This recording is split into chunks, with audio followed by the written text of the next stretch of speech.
Welcome back. Today we're going to discuss Faraday's law. So last time we learned about motional EMFs. So if we have a conductor moving through a magnetic field, it can gain some potential difference between the two ends, some delta V between the two ends.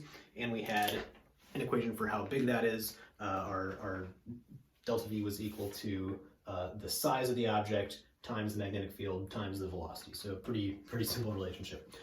We also learned about Lenz's law. So Lenz's law said that if we have some whatever shape loop of wire and it has some magnetic flux through it, if that flux changes, we get an EMF, so we get a voltage induced around the loop, and the direction of that voltage is such that it creates a current that creates a magnetic field opposing the change in flux. So Lenz's law told us what direction we get these currents that are induced in our conductors, these induced currents. But it doesn't tell us how big they are, it just tells us what direction. So Faraday's law actually tells us how big that EMF is. While I'm writing, I should also say, last time we started chapter 33, so we are continuing with chapter 33 today. Apologies if you were looking for Lenz's law in chapter 32. All right, so Faraday's law is the following. The electromotive force, the EMF, which is, as we've discussed, which is essentially a voltage, units of volts. The EMF due to a change in flux, and our change in flux is delta phi b. Our EMF we get from that, or I should say the size of that EMF, since this is just a magnitude equation, Lenz's law gives us the direction. The magnitude is given by the following.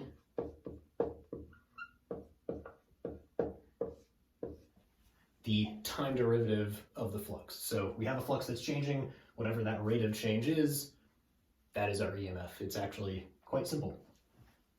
And this, I should say, is only true for a single loop.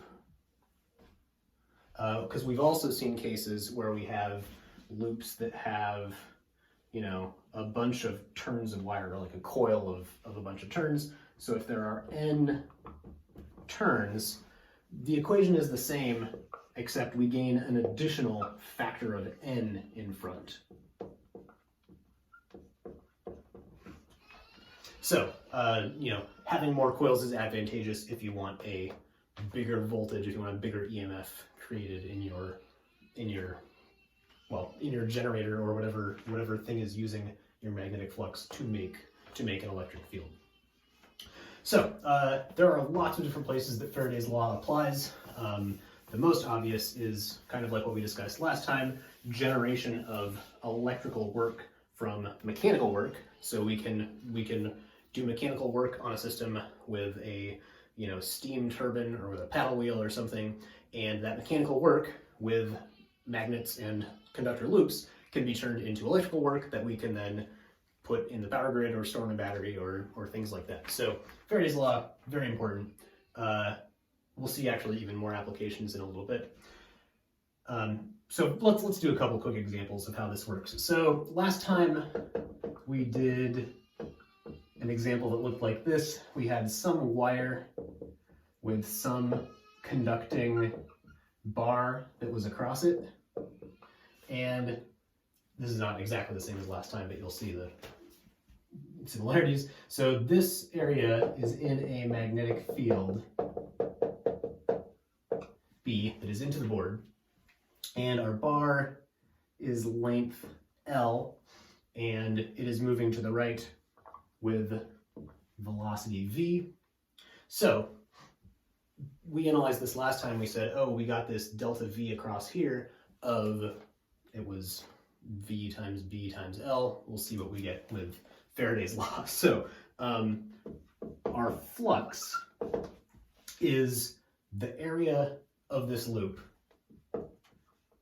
times our magnetic field B. So the time derivative of that is Now this is assuming that our magnetic field is staying the same as we do in these problems unless otherwise specified. The time derivative of this is just going to be the time derivative of A times this constant magnetic field. So we're interested in how this area is changing with time. Well, if we have this thing moving to the right at constant velocity, our area is increasing by this velocity times whatever time interval we're talking about. That's how far it goes, times the length in the other direction. So dA dt is just equal to our velocity times L, which is like our length of the bar. Okay, so we are basically done with this problem. So now our EMF is equal to d phi dt. So that is B times dA dt, and dA dt is VL. That is exactly the same equation we had last time for this same setup. So that's good. These two ways of looking at the problem are consistent. All right, let's do another one. These sliding loops are kind of useful because they're easy problems to analyze. They tend to be not as practical because most of the time our mechanical work involves things rotating. Obviously this isn't always true, but things like motors and generators and turbines and so on, all rotational motion, right? So what happens if we have something that looks like this? We have a magnetic field pointing to the right. We will say it is constant and nice and uniform. And we have a loop that is perpendicular to this magnetic field. As usual, we're going to draw it at a little bit of an angle, but it is, it is supposed to be perpendicular to, or facing B completely. So if we have this loop on some axis that can turn, so maybe that looks like, some axis that looks like this. This is supposed to be like into the board in this direction and out of the board in this direction, or something kind of like that. Then our loop can rotate like this. So after some amount of time, maybe our loop rotates so it's like that, and less of it is facing the magnetic field. Just for perspective's sake, if I draw this perfectly from the side, at some point in time our loop looks like this, and at some point later in time our loop looks like this, and at some point later in time our loop looks like this, and so on, right? It's rotating around, around in a circle. Okay, so what's going on in here? Can we write this flux? Okay, so our flux is equal to, now our B field is constant, our surface for our loop is flat, which means that the flux is equal to B, the magnetic field, dotted with our area vector A. So remember, A is this vector perpendicular to our loop, so if the loop turns, this perpendicular vector turns with it, right? So B dot A is going to be equal to B times A. Well, A is not changing. A is just the area of the loop. If we're keeping this loop the same size, we're just rotating it. Times cosine of theta, right? Dot product gives us the cosine of the angle between the two. So this angle theta, by however much this has turned, that is the cosine in the dot product. Okay, so if this is rotating at constant speed, or I should say constant angular velocity, and we'll say this angular velocity is omega, then theta is just equal to omega times t, maybe plus some initial position, but whatever, we can say that's angle 0, it doesn't really matter. So, so our flux then is just equal to, I'm going to start over back at the top, our flux is equal to A times B times the cosine of omega t. Now we have a full characterization of our magnetic flux as a function of time. Our EMF, remember, is dependent on the time derivative of this, which now we can just take by looking at this. So the time derivative of this is equal to A times B, because these are constants, times the derivative of cosine, which is going to be minus sine of omega t, times another factor of omega from the chain rule. So this is equal to minus omega A B sine theta, or I guess we want the time dependence, so sine omega t. Okay, what do we see here? Our EMF, not surprisingly, depends on, or sorry, I forgot. This is equal to the EMF, right? Because that is Faraday's law. The EMF is equal to the time derivative of the flux. Okay, so things we can say about the flux. It depends on the area, not surprising. It depends on the magnetic field, also not surprising. It depends on how fast we are rotating. So the faster we rotate our loop, the faster we change that flux, or the faster we go from some flux to, at 90 degrees, we actually get no flux. And so, yeah, the faster we do that, the less time it takes, the bigger this rate of change is, so the bigger our voltage is. Another thing to notice about this is that because we have this sign in here, this is oscillating, and in particular, it is oscillating positive and negative. So our EMF, I mean, we know what the graph of sine looks like, right? Our EMF as a function of time looks like this, right? Going up and down from this maximum value, which is omega AB. And yeah, so we have this oscillating voltage. Oscillating voltages show up all kinds of places. This is one reason why, because it is really easy to make this kind of oscillating voltage by rotating a loop in a magnetic field.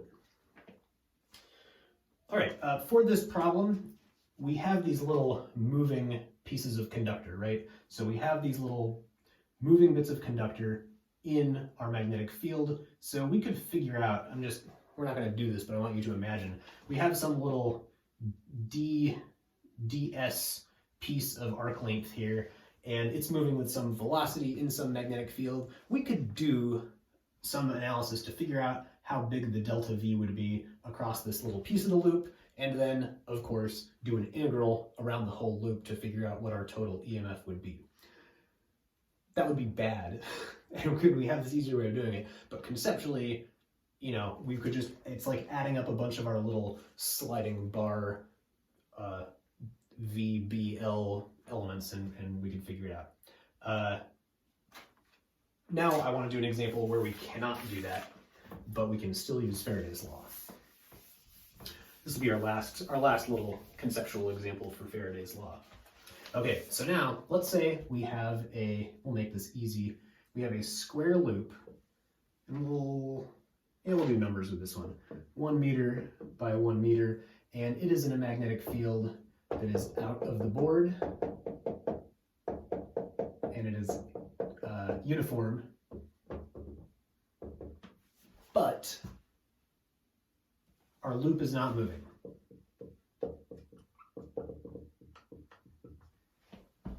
How do we get an EMF now? Another but our magnetic field is changing with time. So there's somebody over here with a lever that they can control the magnetic field, and they're turning it down. So our B is uniform, but not constant in time. So we have a time-varying magnetic field. So let's say B starts at 1 Tesla and decreases to 0.5 Tesla in 0.1 seconds. So someone here has the magnetic field knob, and they turn it down from 1 Tesla to 0.5 Tesla, and it takes 1/10 of a second to do that. What is our EMF? So here, we do not have any little conductors moving in our field. Using our old QV cross B analysis, we would not see that there is any any EMF happening here. This is because our analysis with QV cross B was a little bit incomplete. It turns out when we have a time-varying magnetic field, we get an electric field, also called the displacement field, we're not going to worry about that. So so we can still apply Faraday's law to this, and that's all we're going to do in 211. Okay, so our EMF, of course, is equal to